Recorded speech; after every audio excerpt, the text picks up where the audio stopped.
irmãos e irmãs, ainda com os pensamentos elevados a Deus, a Jesus e a todos os nossos amigos espirituais, rogamos de mais alto a proteção, o amparo, e que sejamos incluídos com as ideias e as palavras mais ajustadas a tudo aquilo que o plano espiritual programou para a nossa noite de hoje.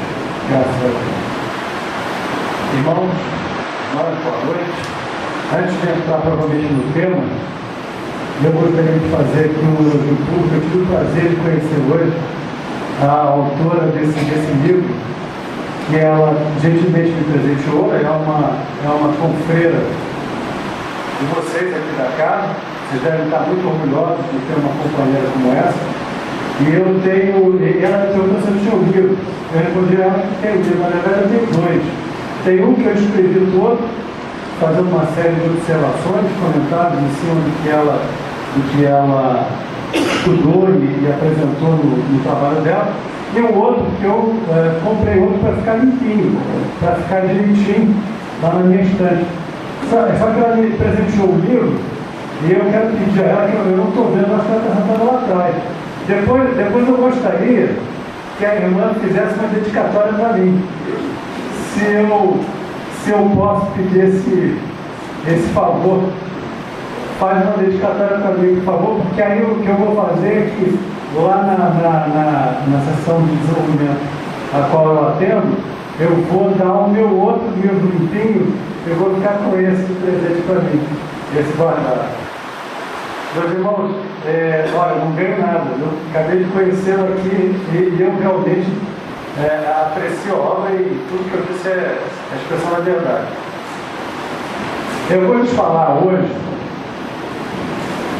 antes de mais nada, permita que eu diga que ter o tema livre é uma grande responsabilidade.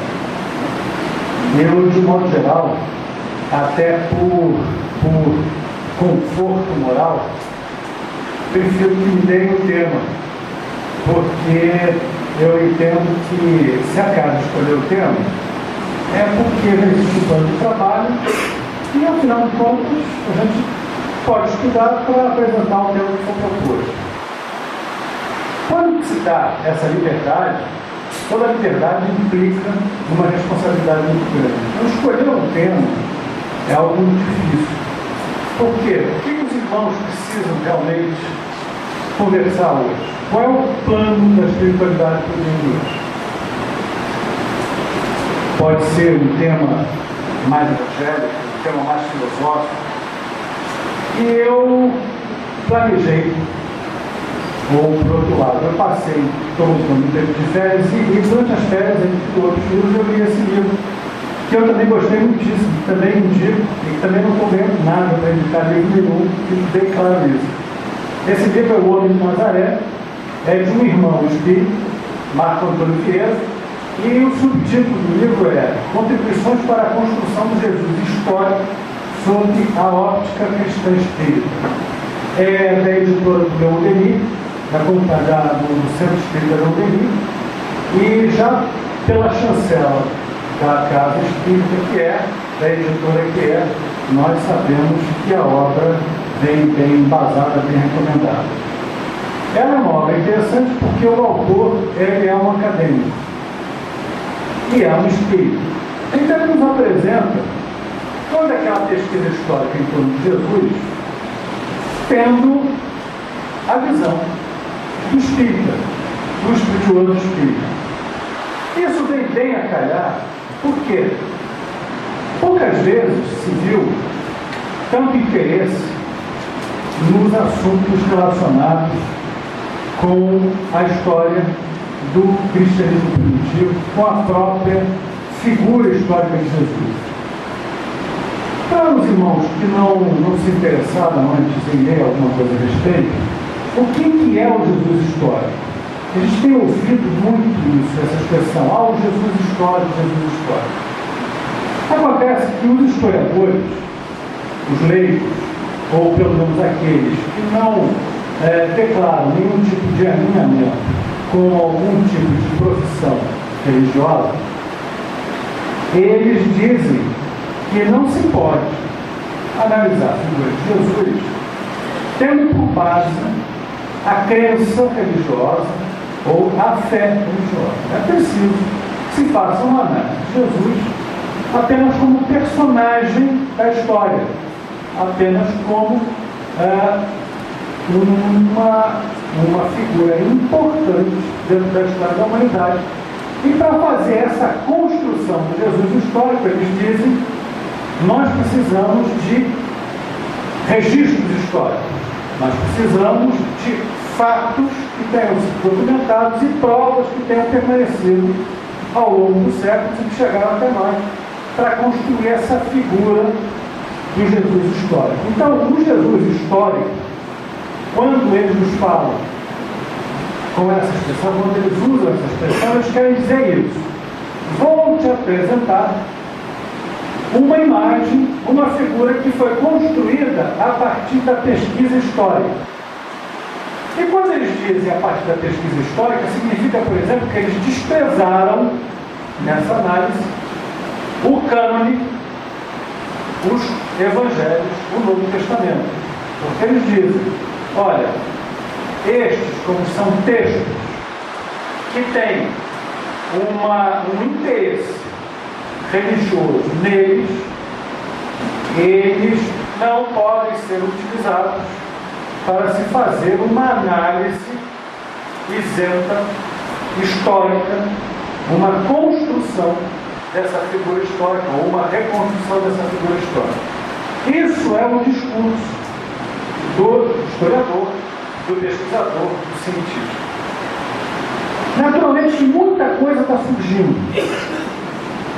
E o próprio interesse de trazer esse assunto para os irmãos é porque, durante as férias, eu estava lendo, pessoas viram que eu estava lendo o livro, tinha gente que puxava o assunto e perguntava, e, naturalmente, resvalam para perguntas como: o que você acha do livro do Dan Brown? Quantas pessoas já leram aí os livros do Dan Brown? Todos eles. O irmão já leu? Já leu? Os livros do Dan Brown. Então, o pessoal pergunta assim: o que você acha do livro do Dan Brown e daquela teoria toda? Primeira coisa que a gente tem que tomar muito cuidado quando lê esses livros mais modernos, vamos dizer assim, é separar o que é a ficção daquilo que é a pesquisa histórica. O próprio Dan Brown, ele ou foi, já não sei mais se ele desenvolve ainda algum tipo de atividade acadêmica, mas ele foi um acadêmico. E ele desenvolveu uma série de pesquisas. Naturalmente, essas pesquisas que ele desenvolveu, ele utilizou para construir o Código da Vinci e todos os outros livros que ele escreveu. O Dan Brown é o autor do Código da Vinci. Talvez quem leu o Código da Vinci, de repente eu falei do Dan Brown, não falei do... Bom, continuamos na mesa. Então todo mundo...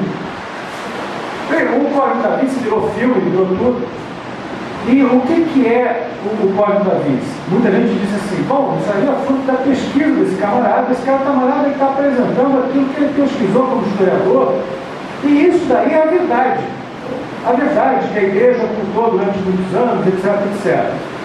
Não vamos entrar no mérito se a igreja ocultou ou não ocultou, mas o fato é que o Código da Vinci, como outras obras do Dan Brown, eles não são expressão da verdade, de um fato histórico. Há muito de pesquisa já comprovado, e ele inclui nas obras. Há um tanto de teorias e conjecturas que foram formuladas não só por ele, mas por outros pesquisadores, e inclusive os colegas acadêmicos dele, lá na Inglaterra, ficaram muito chateados com ele, porque ele incluiu uma série de teorias, das quais ele não foi o pai, ou não foi o único elaborador, e não deu crédito para aqueles camaradas que colaboraram ou que eram os autores originais das teorias. E tem muito de ficção que ele construiu em cima. Muito de ficção que ele construiu em cima. Só que ele, como escritor, tem um grande mérito. Ele conseguiu colecionar uma série de fragmentos. fatos históricos comprovados, conjecturas e teorias, e costurou isso tudo com a ficção. E acabou dando uma estrutura que ficou tão coesa, tão consistente, que as pessoas passaram a tomar aquilo como isso é fato, isso é verdade.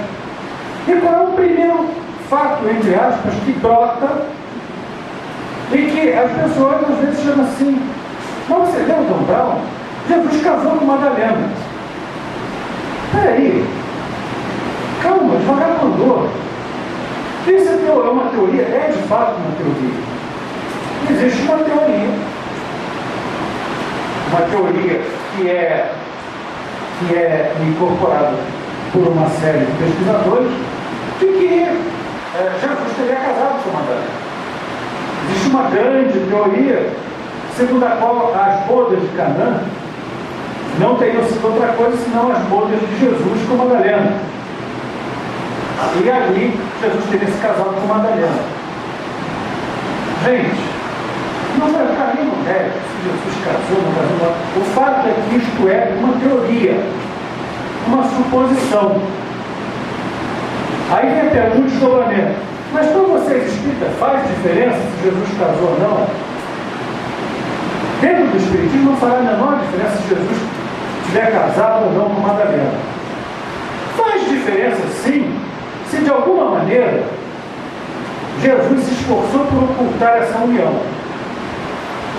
Porque seria uma contradição no comportamento de Jesus. Mas não se sabe de coisa nenhuma, nem que ele tivesse dado divulgação, nem que ele tivesse tentado ocultar. Os próprios pesquisadores, o Dan Brown incluído, diz que ele mesmo, Jesus, não tentou ocultar nada. E foi depois a igreja que passou a ocultar esse relacionamento.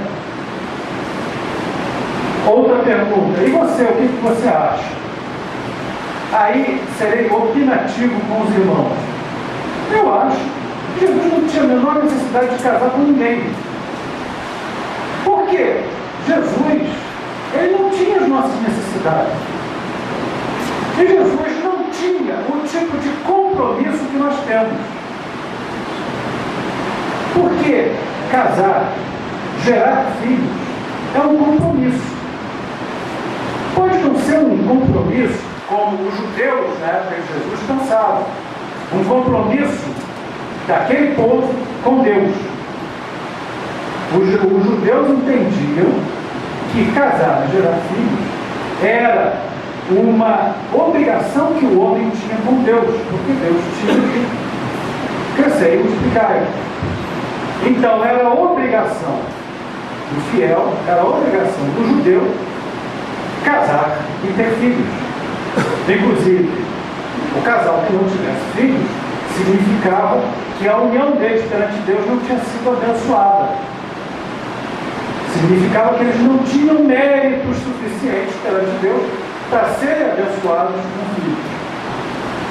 Mesmo que a gente não considere o compromisso dessa natureza, nós espíritas sabemos claramente que o casamento e os filhos que resultam de uma união, eles são um compromisso que nós temos, um compromisso que nós assumimos.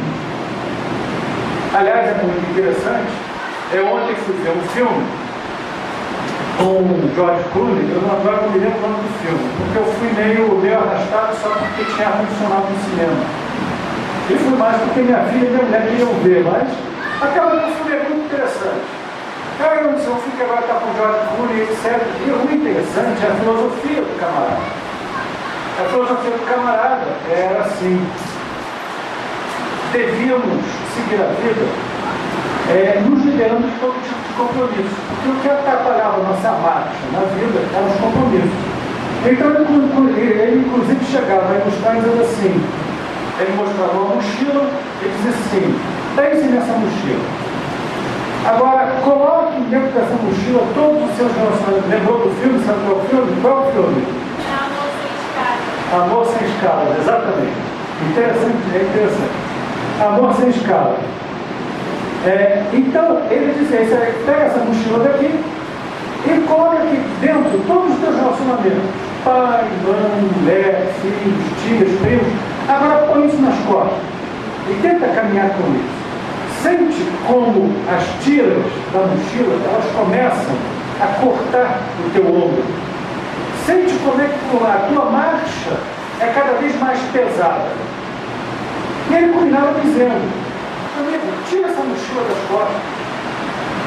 Solta, tira tudo que está dentro dessa mochila. Essa é a filosofia de vida do cara.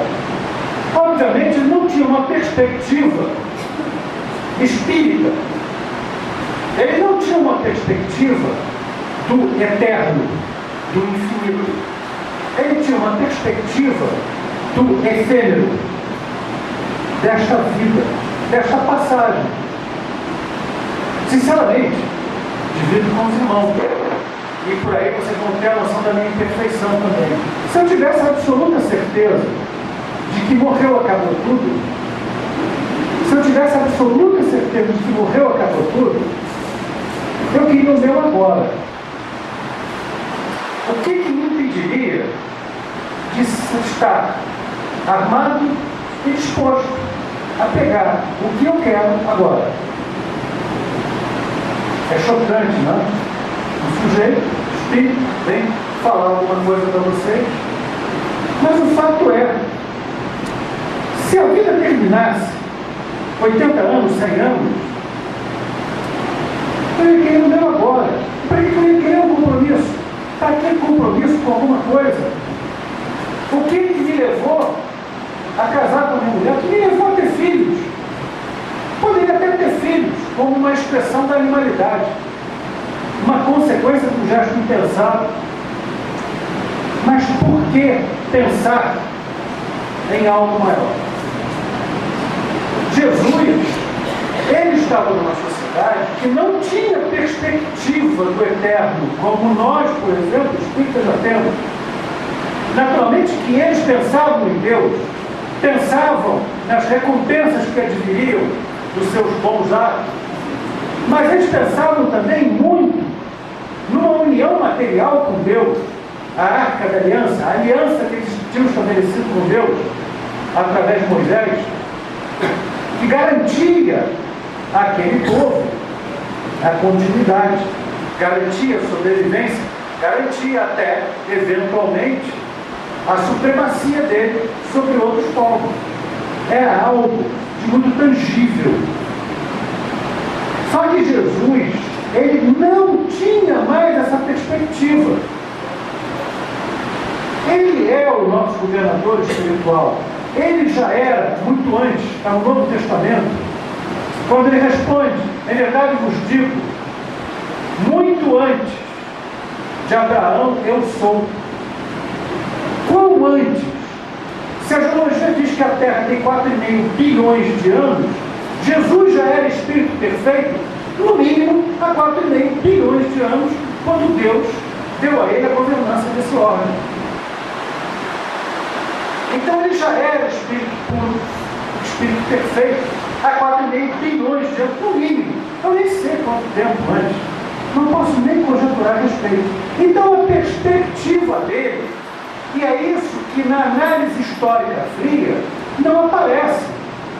A perspectiva dele era completamente diferente. Então, ele sentia algum tipo de atração pelas mulheres, como nós, homens ordinários, sentimos, ordinários no sentido comum, não necessariamente ordinários no sentido coloquial de não valer nada. Não, até tendo uma postura digna. Ele sentia esse tipo de atração? Certamente que não. Certamente que não. Ah, mas como é que você pode garantir isso? Até por uma comparação. Gandhi, que era Gandhi, ele não era Jesus. O que Gandhi fez quando iniciou a marcha dele?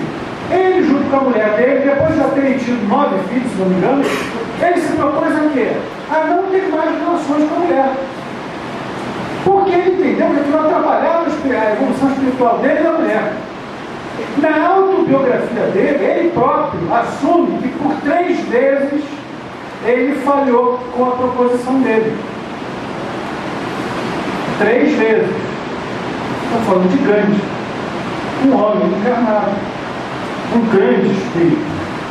Mas um espírito ainda com determinado tipo de necessidade. Se falarmos de Francisco de Assis, pelo menos a história registra que ele, tendo o amor de uma mulher belíssima, porque, claro, era lindíssimo, isso está registrado na história, e era o mais espantoso da relação deles, é que ela era lindíssima, e ele abdicou do amor carnal por Clara. E mais espetacular ainda, Clara correspondeu a esse amor espiritual plenamente, a ponto de ela estabelecer a ordem segunda, que é a ordem das Clarissas. Vocês sabem, né, que a ordem das Clarissas, como tantas outras ordens, são 3 ordens. A ordem primeira, que é a ordem dos franciscanos, que é a dos homens, a ordem segunda, que é a das mulheres, das Clarissas, a ordem terceira, que é a dos leigos, e existe ainda a ordem dos capuchinhos, que é um desdobramento, enfim, que é a ordem quarta, a quarta ordem.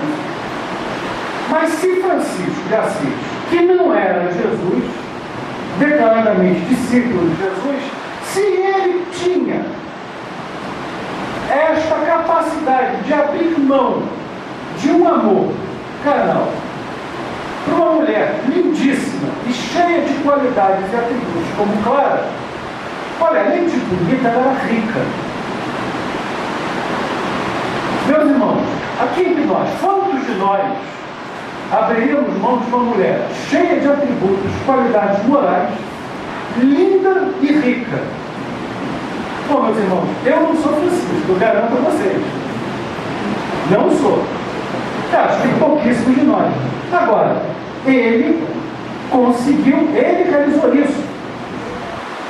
E praticamente, sem jamais ter pensado, puxa, se arrependimento matasse, não se sabe que ele tenha se arrependido em qualquer momento da decisão dele. E ele não era Jesus. Então, por que Jesus? Jesus precisava, ele tinha essa necessidade interior. Bom, na construção de Jesus histórico, os historiadores remetem Jesus a São Tempo e dizem, naquela época, se ainda hoje em dia, para um judeu permanecer solteiro é uma opção que causa algum tipo de escândalo, entre aspas, dentro da sociedade judaica, naquele tempo, então, isso era inadmissível. Mais inadmissível ainda que ele fosse chamado rabi e não fosse casado. Mas, meus irmãos, se ele fosse se pautar por todo tipo de ditame ou imperativo religioso ou cultural do povo judeu ao qual ele pertencia, ele, por exemplo, não teria realizado curas ao sábado. Porque nenhum rabino que se prezasse realizava algum tipo de cura ao sábado. E, no entanto, ele realizou. No entanto, ele fez isso. Então, tantas foram as atitudes que ele tomou, tantas foram as atitudes que ele também não teve, porque João de Ângeles nos diz que mais importante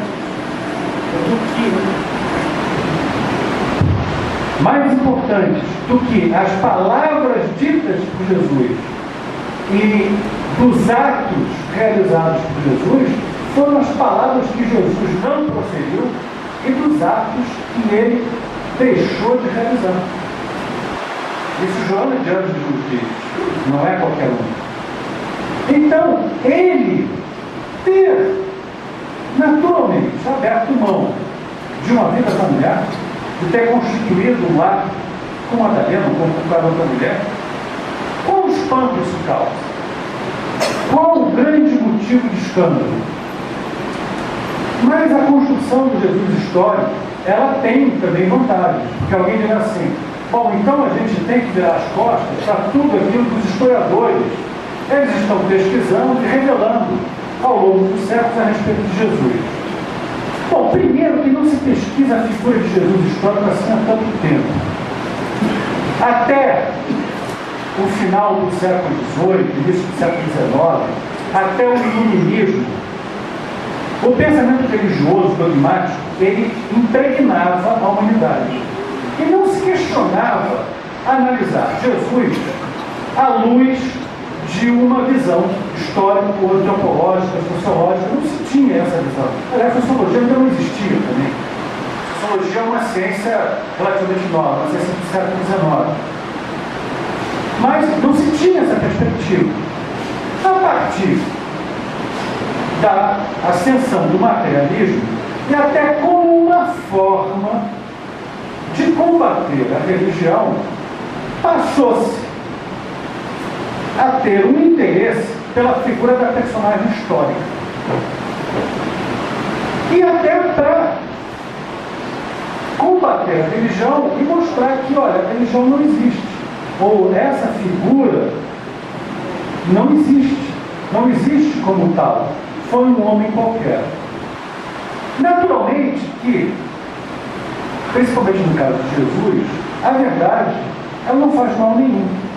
A verdade, ela só faz cada vez mais demonstrar a grandeza de Jesus diante daquela situação que ele encontrou, daquela situação em que ele viveu. A grande confusão é que, num determinado momento, por uma questão religiosa, disseram: Jesus é Deus.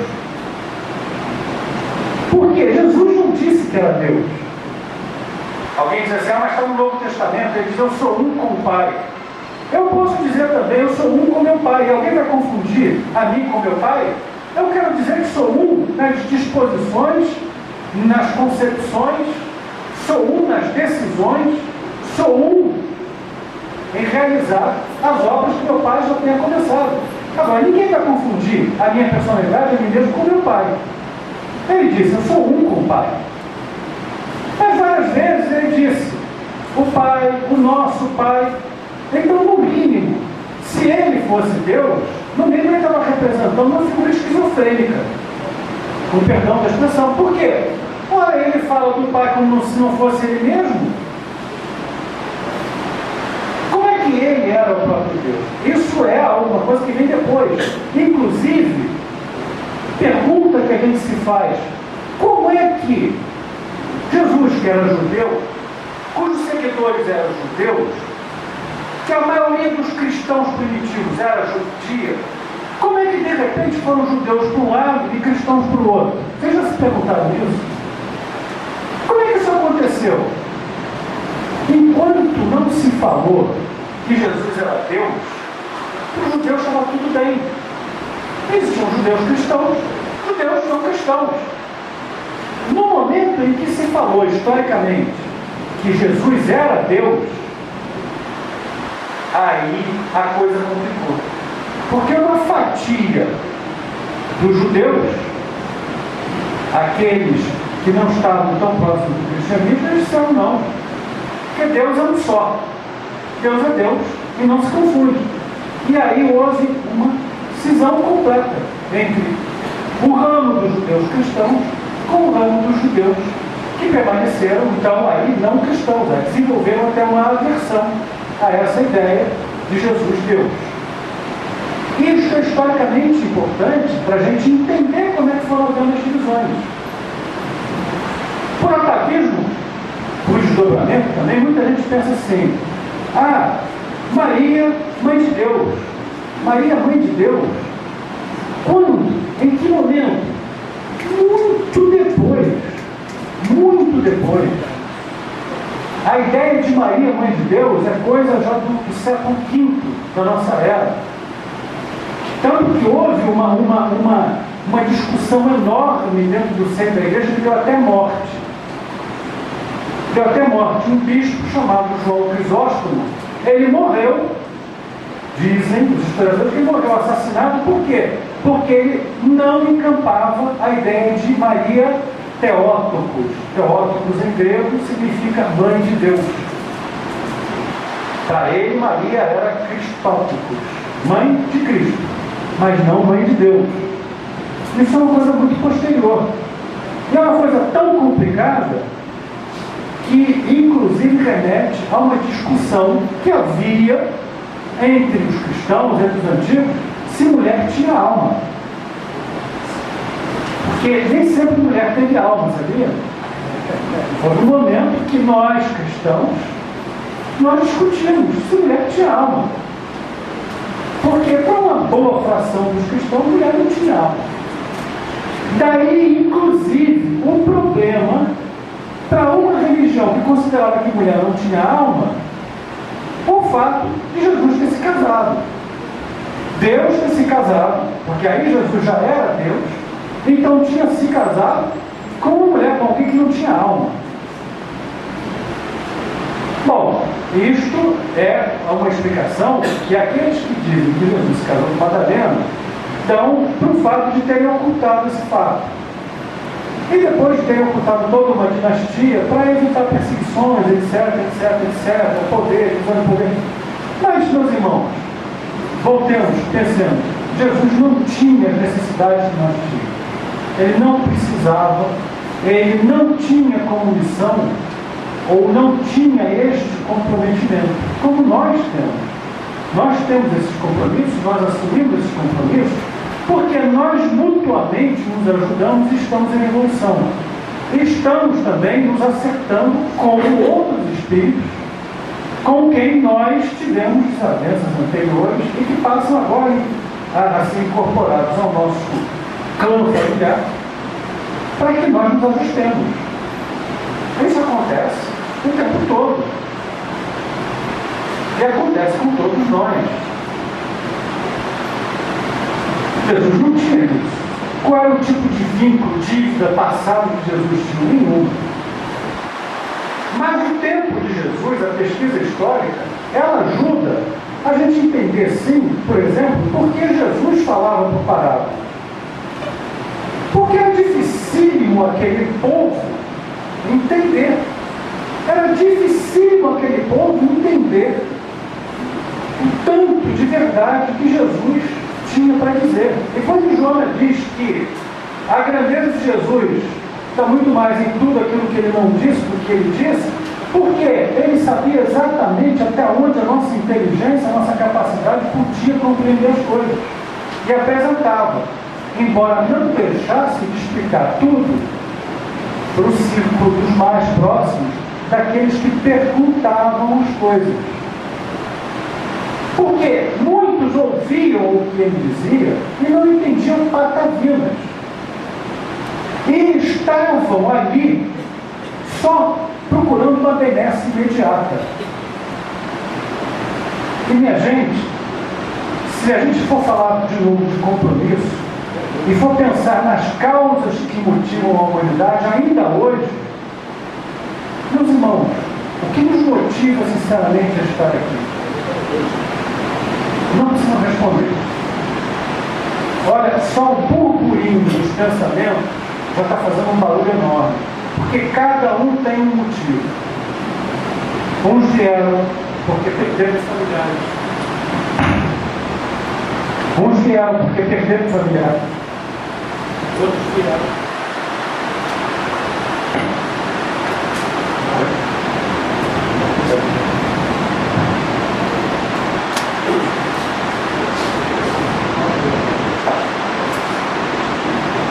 Então, uns vieram porque perderam familiares.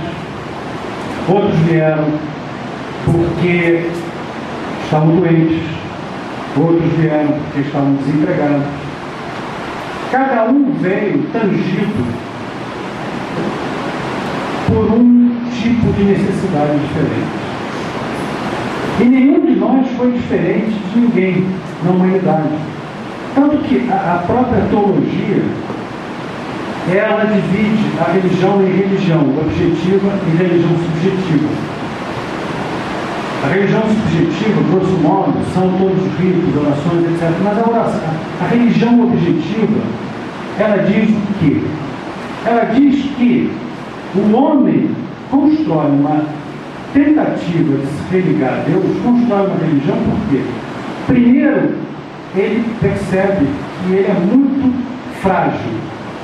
O homem é humanidade, tá? Ele percebe que ele é muito frágil.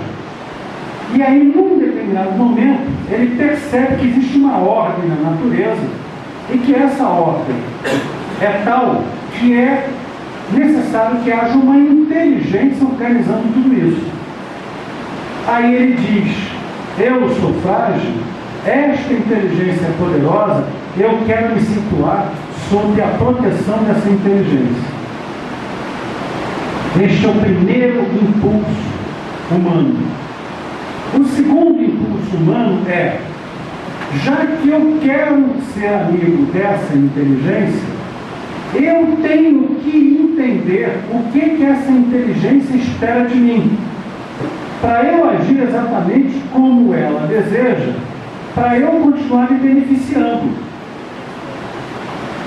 É um troço assim maniqueísta? É. Meus irmãos, mais uma vez, quantos vieram aqui, eu sei que haverá alguns, mas quantos vieram aqui simplesmente movidos por um impulso, um desejo de aprender, de descobrir? Quantos? Serão poucos, não precisam se manifestar, mas serão poucos. Serão poucos. Usados, mas serão poucos.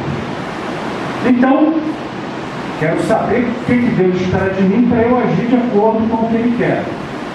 Mais adiante, eu não só quero ficar sob a proteção dessa divindade, mas eu quero alguma coisa. Se eu fizer tudo certinho, o que é que eu ganho? Quais são as recompensas que vêm daí? E lá no final é que a gente pensa o seguinte: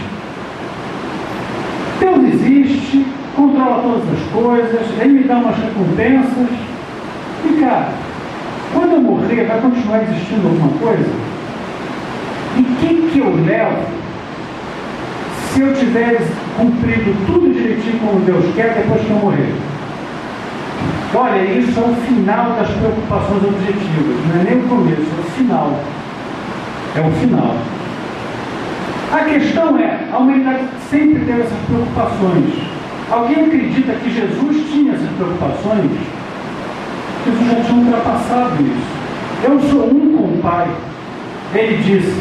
Então ele já estava na perspectiva da visão de Deus, como eu posso estar na perspectiva da visão do meu Pai. Conheço tão bem o meu Pai, sou um nas opiniões dele, que eu sei exatamente o que ele está pensando, o que ele está querendo. Um olhar dele, eu já sei se ele está me aprovando, se ele está me reprovando. Indicar um gesto, por leve que seja, eu já sei o que ele está querendo que eu faça. Então eu não tenho mais esse tipo de perspectiva. Jesus não tinha este tipo de necessidade, não tinha a perspectiva da sociedade da época dele. Mas a sociedade da época dele, naturalmente, influía na maneira como ele podia transmitir a mensagem dele e como a mensagem seria perpassada pelas gerações seguintes. Daí o interesse, sim, de nós estudarmos a história. Um outro desdobramento do Jesus histórico é, numa tentativa até muito materialista de reduzi-lo à condição de um revolucionário, associam Jesus com uma série de ideologias, as mais diferentes através do tempo.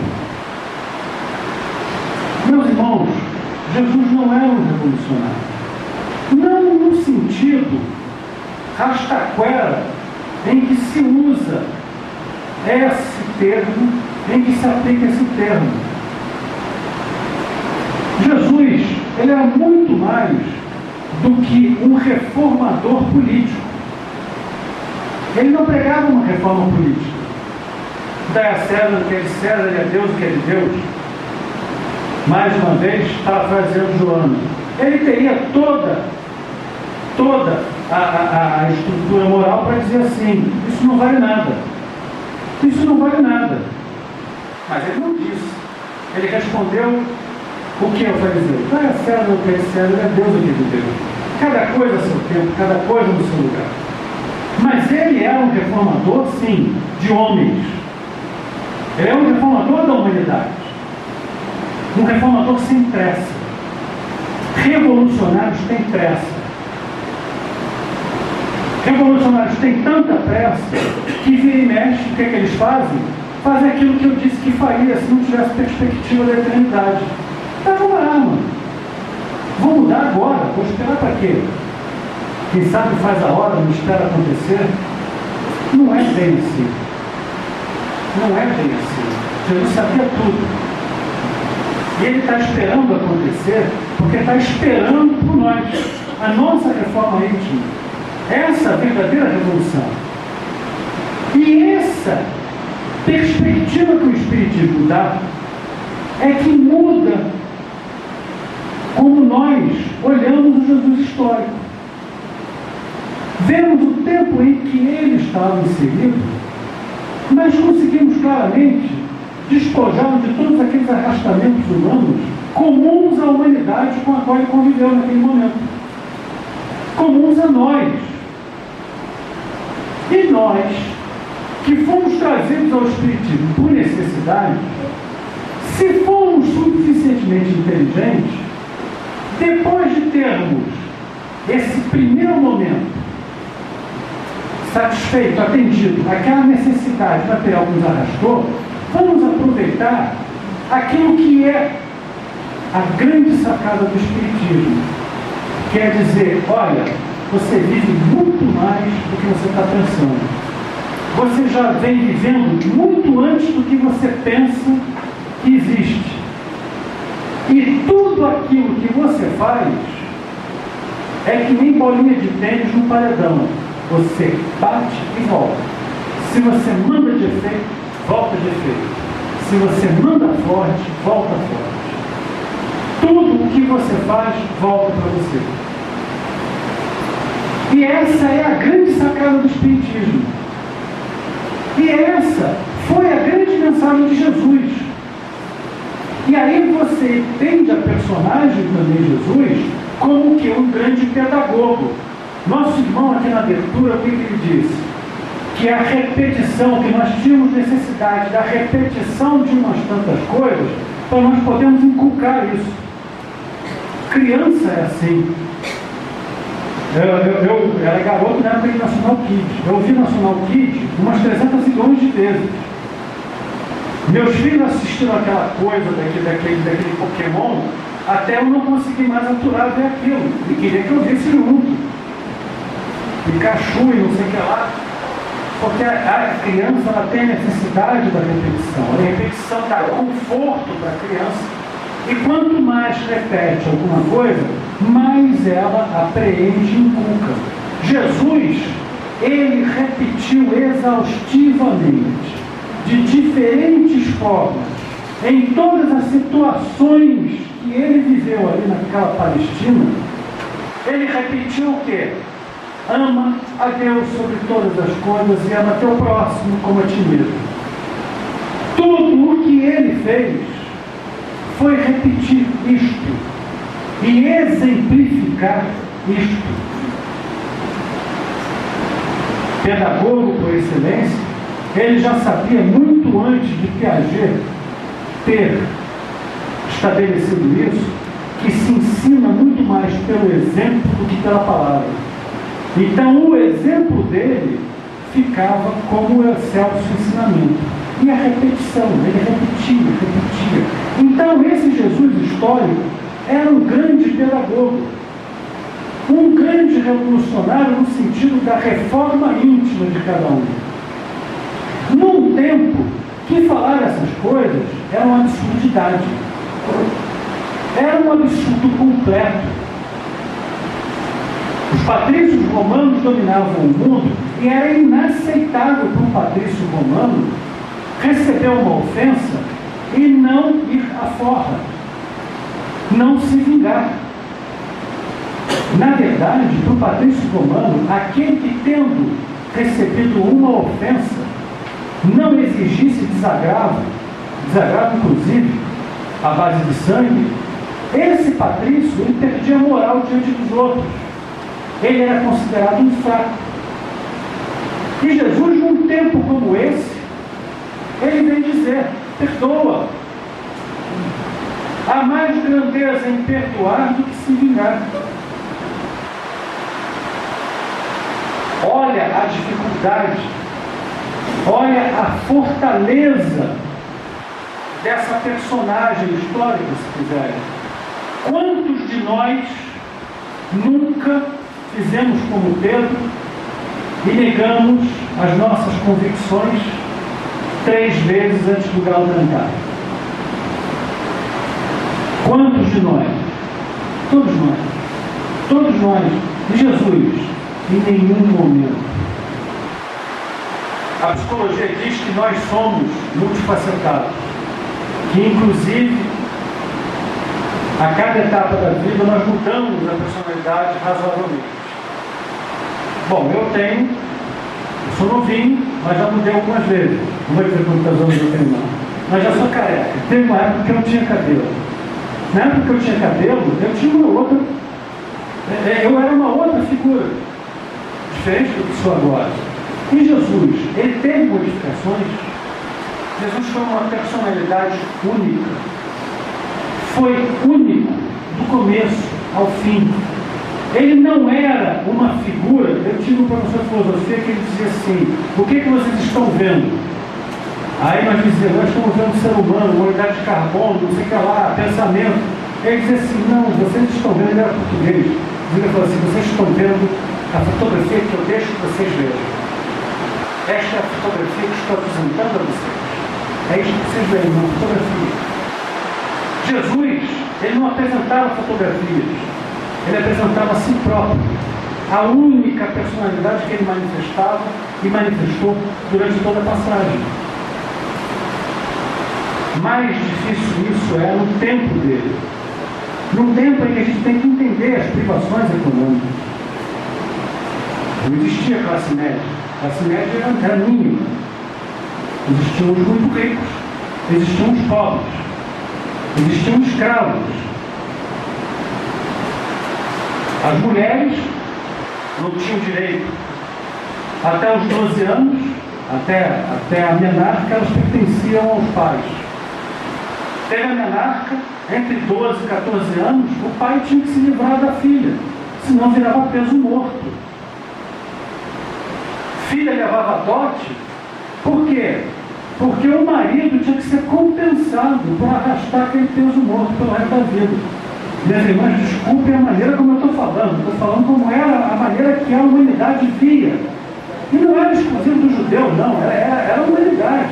Entre os patrícios romanos, as romanas tinham um grau de liberdade. Mas basta pensar no seguinte: adultério. A mulher morria. O cara levava umas escovadas, mas não era morto. Mas a mulher morria. Era assim que eram as coisas. E Jesus, naquela sociedade, ele abraça as mulheres como iguais. Ele abraça as mulheres como iguais. Trata-as de igual para igual. E até dispensa a elas um tipo de reconhecimento que é uma grande homenagem. Quando Jesus ressuscita, quando Jesus aparece, ele aparece para quem? Para Pedro? Para João, o apóstolo amado? Ele aparece para quem? Ele aparece para as mulheres, aparece para Madalena, ele aparece para as mulheres. Aparece 2 vezes para as mulheres antes de aparecer para os outros. Também foram as mulheres as mais dedicadas, as mais fiéis, as que saíram do esconderijo para ir visitar o sepulcro de Jesus antes dos outros. Os outros estavam lá escondidinhos, porque o bicho pegou quando Jesus foi crucificado. Então, esse personagem histórico, dizer assim, que grandeza moral desse homem, numa época em que mulher não valia nada, era moeda de troca para os homens, ele dava a eles, ele reconhecia nelas o devido lugar, reconhecia nelas a igualdade espiritual. Cresce Jesus no conceito. Quando Jesus, ele abre mão de uma vida que poderia ser muito mais confortável, para percorrer aqueles caminhos em que no próprio Testamento, no Novo Testamento, a gente lê os Evangelhos, que o Filho do Homem só tem uma pedra para repousar na cabeça, foi essa a opção que ele fez. Ele poderia ter tido muito mais conforto. A grandeza dele, a grandeza em se colocar numa posição vulnerável, de a qualquer momento poder ser alcançado pela justiça da época, pelos poderosos da época. E ele não se moveu um milímetro do roteiro que ele traçou. Esse é a grande personalidade histórica que a gente estuda, entende, ama. Todas essas outras conclusões, outra pergunta que curiosamente me fizeram: o que você acha que aconteceu naquele período? Essa pessoa, inclusive, tinha lido bastante sobre a suposta vida de Jesus entre os essênios. Meus irmãos, vamos à lógica. Quem abana quem? É o cachorro que abana o rabo ou o rabo que abana o cachorro? Desculpe a expressão. Mas o que tinha um punhado de seres encarnados, mesmo que espíritos já com um certo grau de depuração, etc., o que eles tinham para ensinar Jesus? Não tinham nada para ensinar Jesus. Eles próprios poderiam ser uma espécie de vanguarda, mas uma vanguarda ainda meio deturpada, meio esquisita. Os próprios essênios, por exemplo, há uma discussão enorme se havia mulheres entre os essênios ou não. A maioria dos pesquisadores diz que era fundamentalmente uma sociedade machista. Não tinha mulheres entre eles, porque, mais uma vez, eles consideravam que as mulheres não tinham alma, não eram seres mais evoluídos. E eles eram os mais espiritualizados da época. Então não tinha mulheres entre eles. Então, peraí, foram eles que ensinaram alguma coisa para Jesus? Aquele camarada que não quer mulher no meio porque acha que mulher não tinha alma, não tinha espiritualidade para estar com eles, não podem ter ensinado nada para Jesus. Desdobramento. Jesus não morreu na cruz. Aquilo foi tudo uma farsa. Jesus desceu da cruz ainda vivo, foi recolhido por João e depois teve uma vida com Madalena, que é, por exemplo, foi Dan Brown estabelece, casou com Madalena, foi crucificado assim, mas desceu vivo. Madalena depois acompanhou ele. E aquela história do sepulcro todo foi para dar uma satisfação, etc. Peraí, quer dizer que alguém que teve um comportamento completamente desassombrado, uma personalidade única, monolítica, indivisível, que se comportava exatamente da mesma forma diante do mais humilde e diante do mais poderoso, esse sujeito, de repente, ele cai na clandestinidade e não aparece mais e deixa-se construir uma mentira enorme em cima dele. Faz sentido? Grau de comparação. Quantas pessoas estão dispostas a morrer por um ideal? Posso dizer a vocês muitos, e até por motivos menos nobres. Minha família, parte dela ainda está na Croácia. Quando a Croácia fez a independência, tinha 3 primos em idade de servir o exército. Meu pai mandou chamar: vem para cá, não vai servir. Algum dos 3 veio? Nenhum. Os 3 serviram. Os 3 estavam dispostos a morrer pela independência da Croácia. E eles são pessoas fora do comum? Não são. Jesus era fora do comum. Jesus não estaria disposto a morrer pela ideologia, pela filosofia, por tudo aquilo que pautou a vida dele, a passagem dele. De repente ele se acovardou. Então, meus irmãos, tudo isso que se constrói em torno do Jesus histórico, principalmente nós espíritas, que já temos a dimensão do eterno diante de nós, claramente estabelecido pelo convívio com os espíritos desencarnados, nós devemos parar e analisar. E não entrarmos na ótica materialista da análise da personalidade de Jesus. Jesus não pode ser analisado pelos nossos parâmetros. Porque os nossos parâmetros são os parâmetros muito pequenos, são parâmetros infantis. Nenhum de nós pode ser analisado de acordo com o parâmetro dos nossos filhos. Principalmente os filhos pequenos, não os filhos adultos, mas os filhos, eu digo pequenos, 7, 8 anos, aqueles que estão no jardim de infância, não dá. Não é um parâmetro para um adulto transportar para Jesus as nossas limitações, impor a ele a comparação com os nossos padrões, é fazer uma análise desvirtuada da personalidade de Jesus. É apresentar para a humanidade um Jesus que não é real.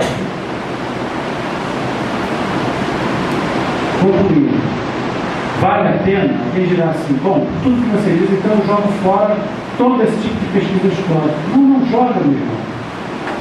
Porque, analisando criteriosamente, recolhendo todo esse material, tremendamente útil, toda essa informação, nós vamos ter uma noção cada vez mais clara da grandeza de Jesus. E vamos ter noção de como nós chegamos até o ponto onde chegamos. Porque, se nós somos espíritos, nós somos cristãos. Se somos cristãos, nós temos toda uma história da cristandade até chegar a esse ponto. E o mais importante, uma história que não é uma história deles, é uma história nossa. Nós éramos aqueles judeus na época de Jesus, pelo menos aqueles que tiveram o privilégio de estar lá. Nós éramos aqueles romanos, nós éramos aqueles outros todos. Éramos nós cometendo aquelas barbaridades, éramos nós matando os irmãos por causas religiosas. Éramos nós também morrendo, se entregando a uma causa nobre, a uma fina filosofia, a uma elevada ideologia. Essa é a nossa história. E nós devemos ir lá atrás recolher a nossa história. Não a história dos outros, a nossa. Vamos reencarnando e nos depurando. Meus irmãos, eu espero que tenha sido de alguma maneira útil para vocês essa conversa. Como eu disse no início, é muito delicada essa questão de escolher o tema para conversar com as pessoas. Algumas pessoas talvez prefiram um assunto mais especificamente evangélico. Mas, de alguma forma, hoje nós falamos dos evangélicos. Conversava com o nosso irmão Gilson um pouco antes, e ele dizia como é difícil a leitura do Novo Testamento, porque ela parece uma linguagem tão criptografada em determinado momento, e com uma série de citações que estão fora de época, estão fora do nosso contexto, que a gente não consegue compreender. Não consegue compreender exatamente o que está se passando. Quando a gente estuda a história daquela época, a gente consegue compreender umas tantas coisas que estão se passando, do porquê daquelas coisas.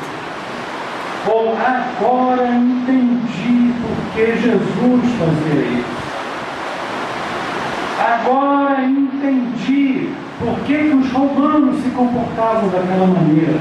Agora entendi qual é a diferença entre o próprio povo judeu e aquela casta da nobreza que comandava eles. Os herodianos nem eram tidos como judeus propriamente. Vocês sabiam disso? Herodes não era tido pelos demais judeus como um judeu, porque ele era um convertido, ele não era um judeu de sangue. O clã dele tinha se convertido. Daí, inclusive, o desprezo do próprio povo tinha para aquele que era o governante dele. O grande poder do Sinédrio. A posição dos romanos. Os romanos não prestavam muita coisa, não prestavam como o resto da humanidade toda, não prestavam muita coisa. Mas o papel de Pôncio Pilatos não é tão feio quanto muitas vezes se pensou. Porque estava numa situação muito mais complicada do que a gente pode pensar. A gente pode imaginar, mas isso só lendo a história. E a gente vai entender, por exemplo, por que Jesus não responde ao sumo sacerdote, mas responde àquela figura de Pilatos. Por que ele não respondeu ao sumo sacerdote, mas respondeu a Pilatos? Boa questão para pesquisar. Boa questão para pesquisar. Aí você vai estudando, vai entendendo. Então ele se dignou a responder a Pilatos porque pontinhos. Mas, no entanto, ele não se dignou a responder ao sumo sacerdote, por quê? Pontinhos. E em cada palavra dita, e em cada palavra não dita por Jesus, uma razão. Porque quem faz coisas sem razão somos nós. Jesus tudo fez com absoluta consciência e com uma razão. Uma razão maior, uma razão absolutamente pautada no grande amor que ele sente por nós. Meus irmãos, espero que tenha valido de alguma coisa a conversa, espero não tê-los entediado e numa próxima oportunidade, se me derem um tema livre, eu me comprometo a falar de um assunto assim, bem evangélico, bem ligado. Quem sabe a nossa irmã Dharma, eu vou ter a oportunidade de escolher uma passagem do livro dela para analisar uma das parábolas com os senhores, e aí até a nossa irmã vai discutir comigo no bom sentido as interpretações que são dadas nessas parábolas, e isso aí vai enriquecer a nossa conversa. Fiquem com Deus, graças a Deus pela noite de hoje, graças a Jesus pelas bênçãos, pela proteção, e graças aos nossos amigos espirituais que nos ampararam e nos protegeram até aqui.